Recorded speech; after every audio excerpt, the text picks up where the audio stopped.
Hello madam, magandang gabi po sa inyo. Hello po, good evening po. Magandang gabi po. Madam, si BP Sara sa ibang bansa, ikunumpara niya ang ating San Juanico Bridge sa tulay sa China. Yun daw, mahaba daw yun, nasa 200 plus kilometers. Samantalang yung San Juanico Bridge daw, 2.6 kilometers lang.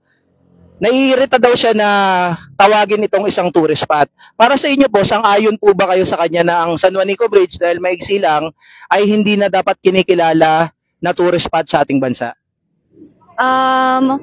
Para sa akin po, hindi po kasi po as a leader, malaki pang influensya niya sa mga kanyang supporter. Therefore, dapat po nagiging maingat po siya sa mga kanyang sinasabi and ang part po ng San Juanico Bridge is dapat po nagkakaroon na lang po siya ng respect. Ako din po, hindi rin po ako sang-ayon kasi ayun nga po, as a leader, as a vice president po ng Pilipinas, dapat hindi niya kinukumpara ang kung ano man meron ng Pilipinas sa ibang bansa. Dapat mas nagfo-focus siya kung paano to papaunlarin, kung paano magiging aware ang kapwa Pilipino at kung paano rin niya papaunlarin pa na parang malaman pa ng mga Pilipino kung ano ba yung history na ambag ng San Juanico Beach. Ayun po.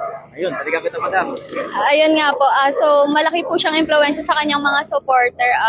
Hindi lang po, kung ano lang po yung mga plataforma niya, yung pinapatupad niya. But, pine-preserve po dapat din natin yung mga history natin. And, yung part po ng San Juanico Bridge is nag-connect din po sa Summer and Leyte. Doon po is nagkakaroon po ng palitan po and ayun, so dapat po natin as a president po, ay as a vice president po, dapat po pinopromote niya po and hindi niya po ginagawang comparison yung bridge ng China sa bridge ng Philippines po. Ayun.